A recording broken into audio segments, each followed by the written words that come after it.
Hello, everybody. I'm Will. And I'm Kristen. And this is So I'm Watching the Show, your twice weekly pop culture podcast where we talk about movies, TV, music, and more. And as always, this is a spoiler show, so you have been warned. On today's episode, we are going to revisit the 1996. That feels older. 96 Disney movie musical, The Hunchback of Notre Dame.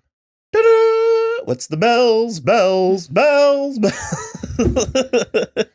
I don't remember anything. Okay. I'm excited to revisit this.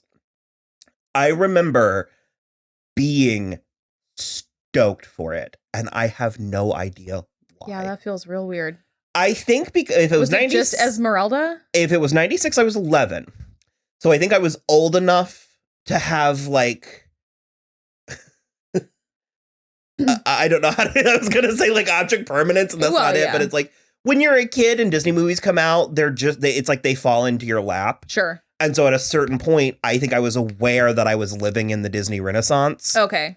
And I was like, it was like I was waiting for the next chapter in the sacred text. Ah, I see. And we had just had The Little Mermaid, Beauty and the Beast, Aladdin, and Lion King. Yeah. And then there was kind of a series of duds. Before we keep going, I have to read this IMDb synopsis because it is dumb as hell. A deformed bell ringer must assert his independence from a vicious government minister in order to help his friend, a gypsy dancer. Period. That's it. Is Frollo a government minister? I thought he was a priest. I mean, minister is a priest.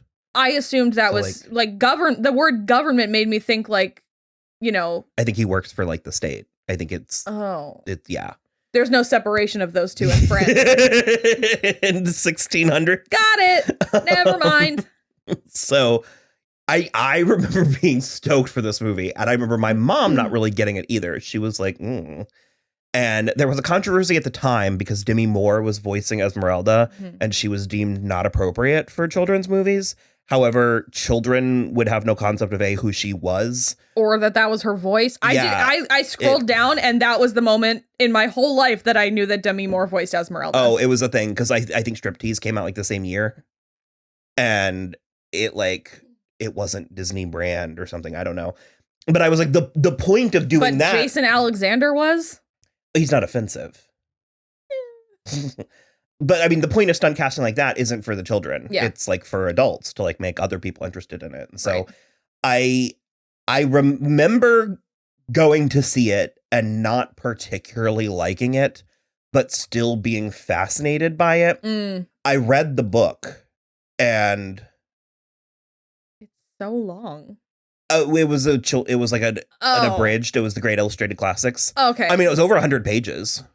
But it's Victor Hugo. It's much longer than 100 pages. But it was the story because the spoilers for Victor Hugo's The Hunchback of Notre Dame.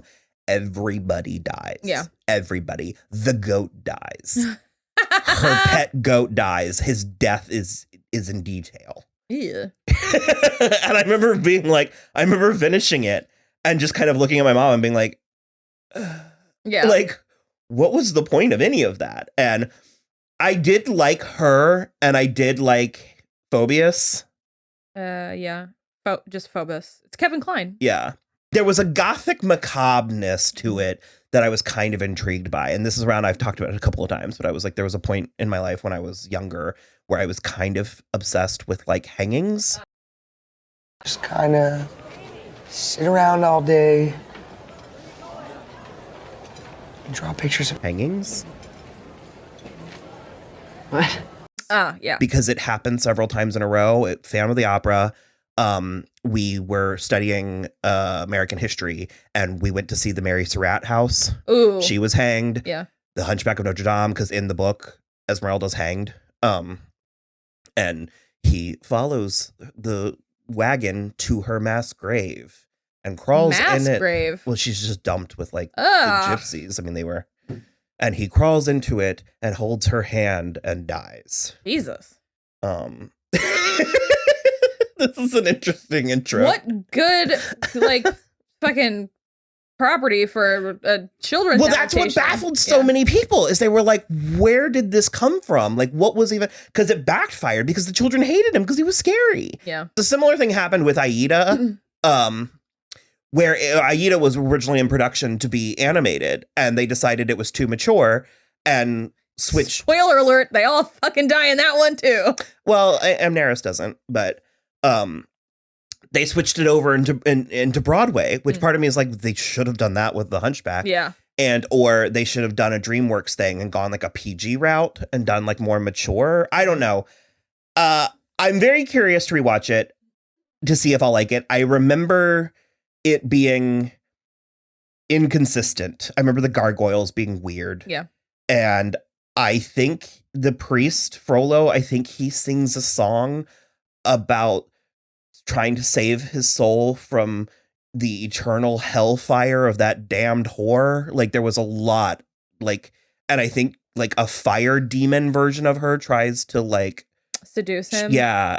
That sounds right. It felt just like, I also haven't read it yet, but I can link to it. They made for the 25th anniversary an oral history of the making of the Hunchback of Notre Dame. Yeah. I'm going to read that. Notre Dame, sorry.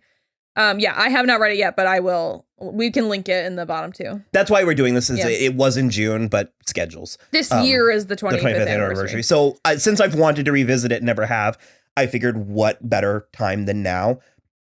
I'm anticipating a mixed bag. Yeah. I'm thinking there's going to be plenty of stuff that I don't think works, but I'm thinking there's going to be a handful of things. I think, again, as I recall, I think the music is like really dramatic in like a great way. So that sounds right. We're going to go watch it and then we'll let you know what we think. Yay. 25 years later. Come back here, Gypsy! What a woman. From Walt Disney Pictures comes an incredible film about one extraordinary human being discovering the magic within himself. The Hunchback of Notre Dame. So we are back. Are you ready? Yeah, I'm ready. Sorry. I think we'll wait, but we got delivery from Super Yaki. Yeah, I have one early. too, but I'm not wearing it yet. And for some reason, it came with Hunchback of Notre Dame trading cards. Very cool. So I figured we'd talk a little bit about it first, and then we'd open it up and see what's in here. Sure. Yeah. So we watched it. We haven't convened since. No. This movie is a doozy. It is horrifying in so many ways. This bitch is rated G. Unbelievable. G. PG. Not PG. PG at least this movie should be. It like starts out with like murder and like sex and The overbearing drama. religion. The drama in that opening number.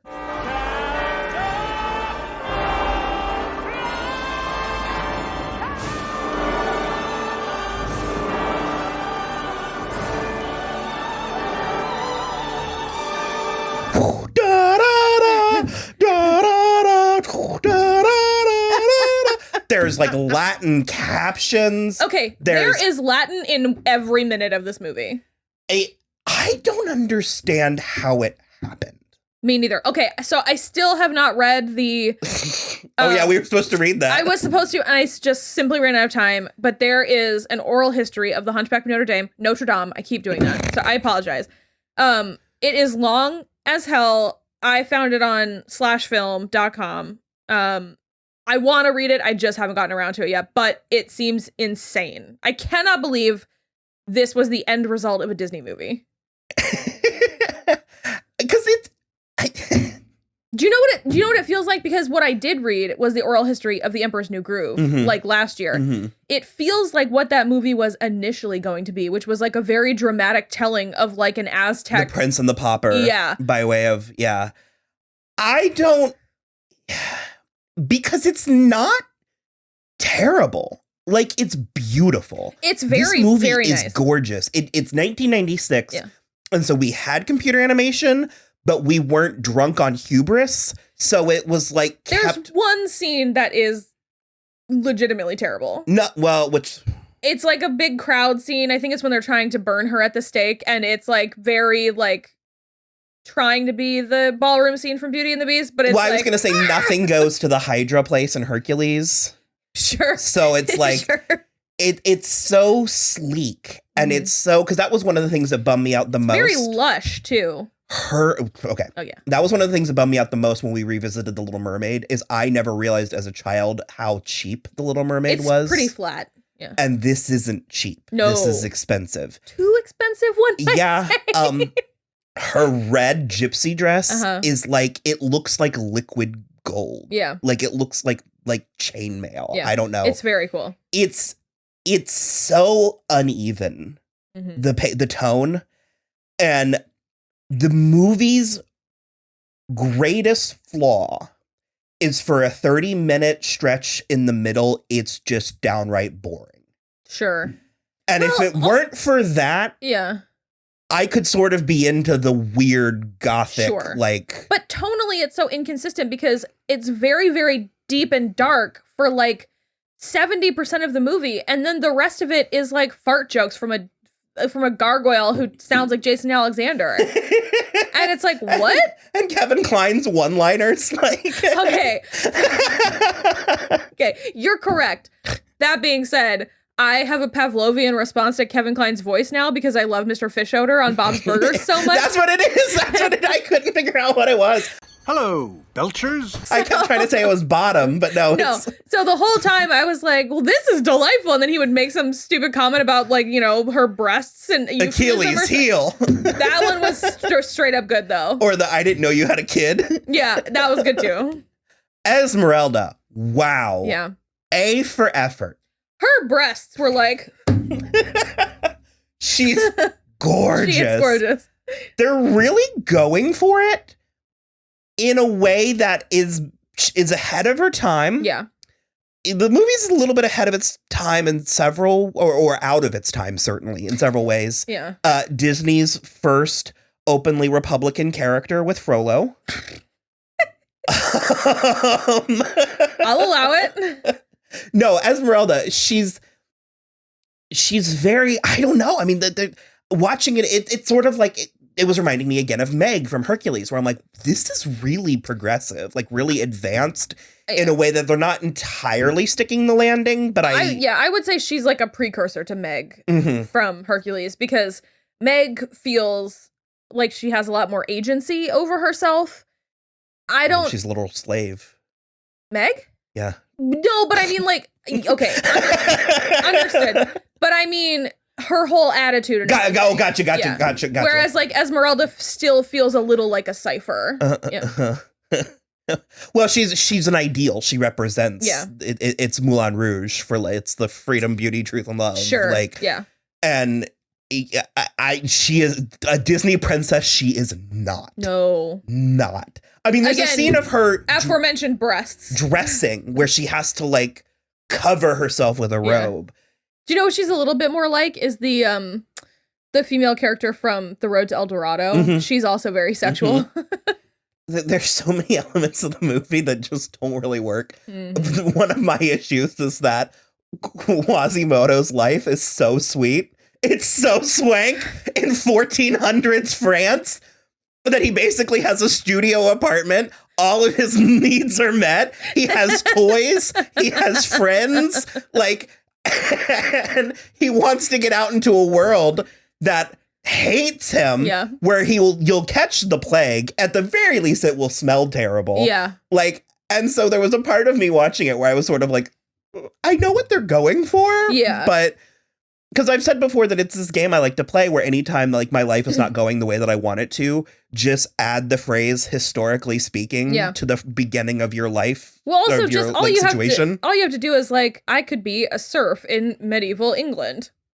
This is so much better. This is so much better. I, like, can't even explain it. Because she's even like, there's a line where it's like, she's basically like he brings her up to his little apartment and she's like, the square footage, what do you pay a month? Like, and there's the views of Paris and I don't know. So that part's hilarious. It's very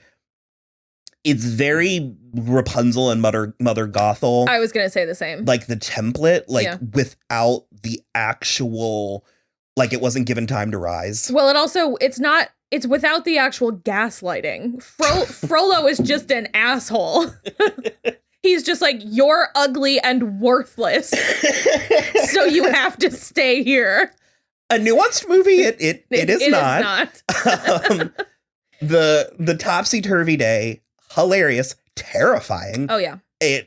I just, even Quasimodo, it's so earnest in this way that the whole movie, I was just sort of like, I don't like any of this. No. I don't.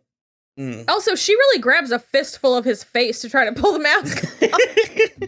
They do it a couple of times. Yeah. They really manhandle him. But there's things about it that I kind of weirdly appreciate. And I think my biggest issue is twofold. It's the boring in the middle. And threefold, boring in the middle, certainly tonally uneven. And it's the G. If it was just PG, if it was like we mentioned earlier, I think we mentioned it in our previous thing, that if it was more along the lines of the DreamWorks epics, I could, or like Jim Henson or something where it was understood that it was going to be darker and weird. But that's the thing, is like, talk about a story that Disney had no right putting their mitts on. It just is like, this is a dark novel. Like, it's dark, and nobody likes Quasimodo. It's a gothic romance. And it's just like, I don't know. And I mean, I actually appreciated that dynamic in this movie, because I can't think of when I've ever seen, I mean, you can't even really call it a love triangle, but she just sort of has this like relationship with Phoebus. Yeah. That's so weird to me. I kept trying to add vowels to it. Yeah. And I mean, like, they straight like make out in front of Quasimodo, and it's like, and he's like, oh.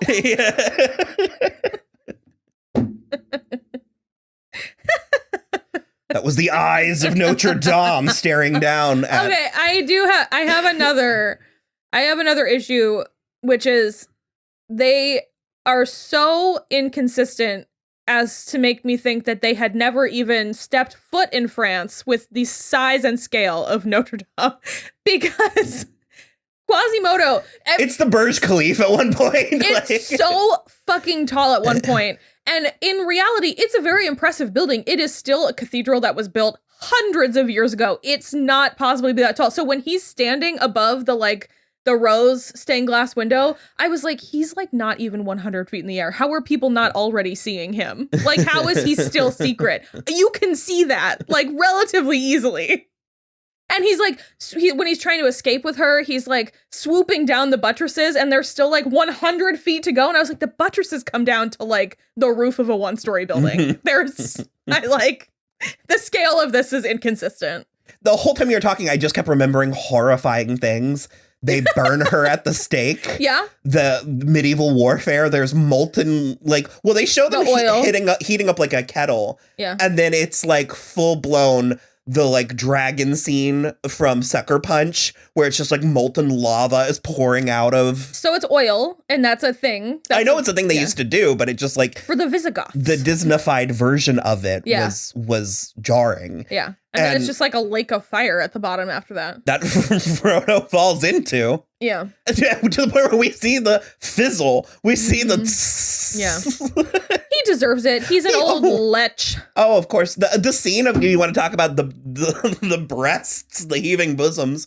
His like song about like the hellfire and the temptress and all. Destroy Esmeralda and let her taste the fires of hell, or else let her be mine and mine alone. Like, woof, man. So me and Rachel watched this together last night, and she was like, just go jerk off. Like, what the hell? He's got her little silk scarf and everything. But the City of Miracles, which is the catacombs. Yep. That's a set piece to introduce into a children's movie. Mm-hmm. And it's no wonder that we millennials are so fucked up. Well, I've mentioned it a few times, and I didn't talk about it a ton because I always thought it was a weird thing to talk about. But I was like, I remember being like 11 and having a weird fascination with hangings. What? I know where it came from. Oh. This? It happens like 4 times in this movie. Like, well, I used to really like cemeteries, and I don't really recall that at all. But I've been told by all of my family members that I used to make them stop at cemeteries. Yeah, no, they're constantly threatening people with like capital punishment. Yeah. The sanctuary scene is so dramatic in a way that, like, I mean, I have like full body chills, but he like swings down. They're burning her at the stake for being a witch. That's when the crowd looks like a robot monster factory. Yeah. He like swings down. One of the peasants from Beauty and the Beast is in this. Well, Belle is in it. Oh. You can see her like walking, reading a book. But like they show one of the peasants like 2 or 3 times. She doesn't live in Paris. He like swings down. They're burning Esmeralda at the stake for being a witch. They have the branches on fire. She has passed out from smoke inhalation. Yeah. And or pain from the blistering flames. Her feet are engulfed. Yeah. He picks her up and carries her to the top, holds her over his head. She's full blown. Yeah. And does Jesus. it. And again, it's stunning. Like it is dramatic. I Like, literally, while we were watching it, I was like, and then he hucks her over the edge. that's what it looks like he's gonna do. It really does. I don't know. It's wild. The gargoyles are so out of place. So out of place. There's like They could have even been gargoyles, like his gargoyle friends. Why don't but they have feet? well, I don't know, because they do hop around real stupid. But for me, I would have been fine with gargoyles if only one of them weren't Jason Alexander, because the other two are like, you know, reasonably appropriately voiced, you know, sort of comedic relief, but more like Cogsworth in Beauty and the Beast, where he's like very proper and like that would just have been much better.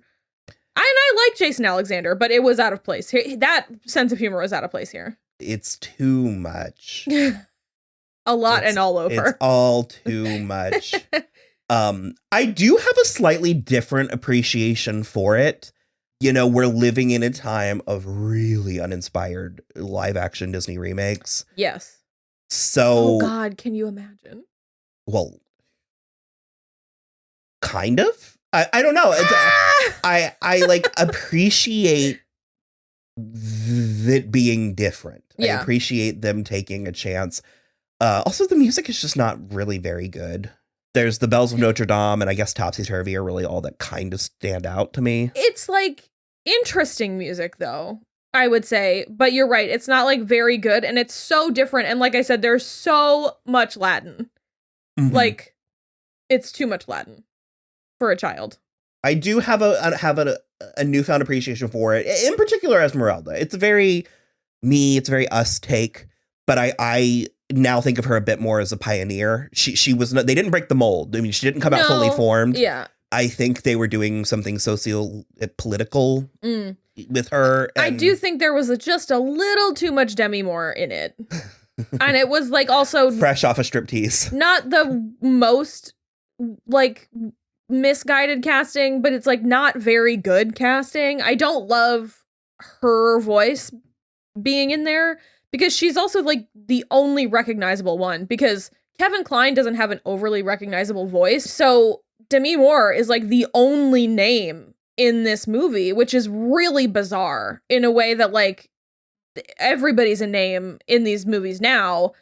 And it just doesn't totally compute for me. It was not my favorite. And they made her look a little too much. Like they gave her too many Demi Moore facial expressions a couple of times. And it like pulled me out every time. But I do like Esmeralda. I like her design. I like her story. You know, yes, I agree with that. It was a wild ride. And it's also just a little too long. It's like an hour and 43 minutes. Boring in the middle. Is it that long? Jesus. That's the problem then. Because I was like, it's like a tight 90 is what we've been talking about for so long. Oh, wait, no, it is. An hour and 31. I saw an hour and 43 somewhere. Then it really dragged in the middle. That was my bad. Right around when they're setting the peasants on fire. Yeah, Jesus Christ. Frollo just like is super ready to just like, he murdered that gypsy lady and then he was super ready to just throw Quasimodo in the Well, he was sending the beast back to hell where it belongs. You know what?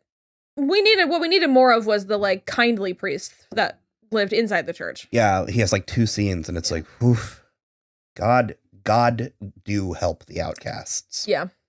So before we leave this very clearly still same recording, we're not at all re-recording this. I'm not wearing a different shirt or makeup. We're going to open these Hunchback of Notre Dame cards and see what gems might be inside. We definitely forgot last time. There's 11 cards per pack, including Finger Puppet. 11? It just says finger puppet puzzle, build a tower, pop out, and more. Is there a legitimate finger puppet in there? We shall see. Okay. Quasimodo. Cool. Does he have like Stats. stats? Yeah. No. Just like well, there's a number 28, but it just says living alone in the bell tower his entire life. Kind, imaginative Quasimodo is the bell ringer of Notre Dame. Day after day, Quasimodo longs to be part of the world below. His dreams come Okay, true. yeah, we watched the movie. Too much. Quasimodo. Oh God. At the festival. Yeah, it's a. Why is he like? Is he doing finger guns? No, he's waving. Oh, it looked like he was like. I guess there's a puzzle in the back. There is. Is this a puzzle? Humor. Oh yeah. It literally says humor, and then it just says, "I'm not amused, Victor." Okay, somebody needs to explain the rules of this game to me. I don't think it's a game. This They're trading cards. Oh, so it's just like collecting. Literally, yeah, Okay. trading cards. I was taking For all the this, kids clamoring for. I was taking this to a Magic the Gathering place. No. Oh, just the little peasant girl? It says the hero Quasimodo. Will the townspeople accept him now? In the silence, a small girl walks towards Quasimodo and gently touches his face. The people of Paris cheer. Oh, God. What on earth? I think we need to get these framed. Instructions, mix and match top and bottom. Oh, it's perforated. Now I see a puzzle. Did this do something too? Did one of these? Can you say puzzle? No, I just think you can put. Look, his pants are different. You guys, the height of comedy. It doesn't even work because, like, they're not even in the same position. Oh, okay, wait a minute. Hold on. I think we have instructions. Oh! Oh, yeah, no.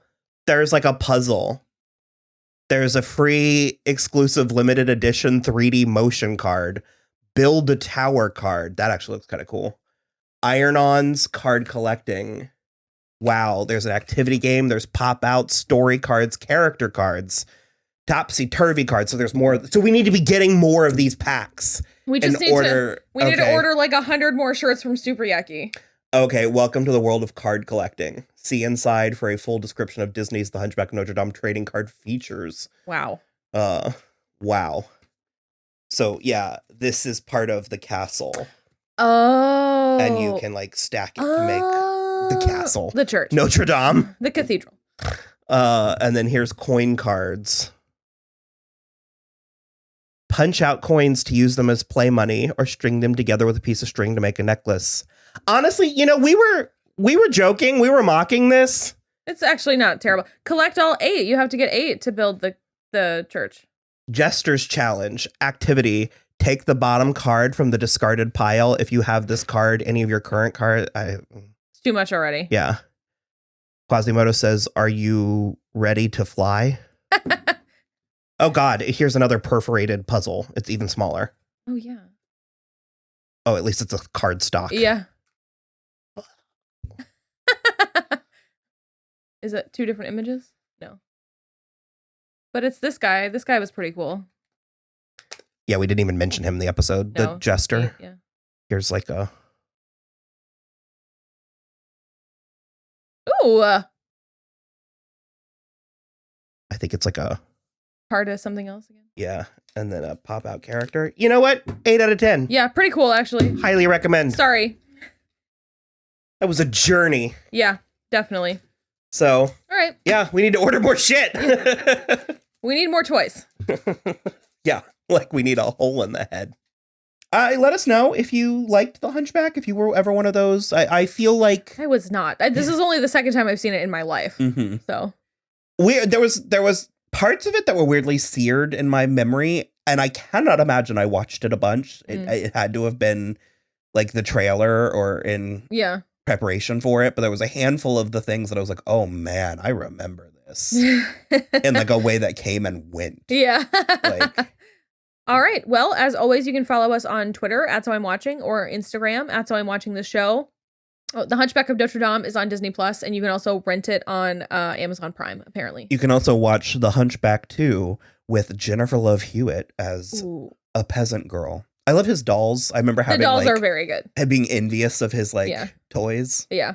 So yeah, definitely check it out if you like it. And then you can also donate to our Patreon, which is patreon.com/soimwatchingthisshow. We would love a couple bucks.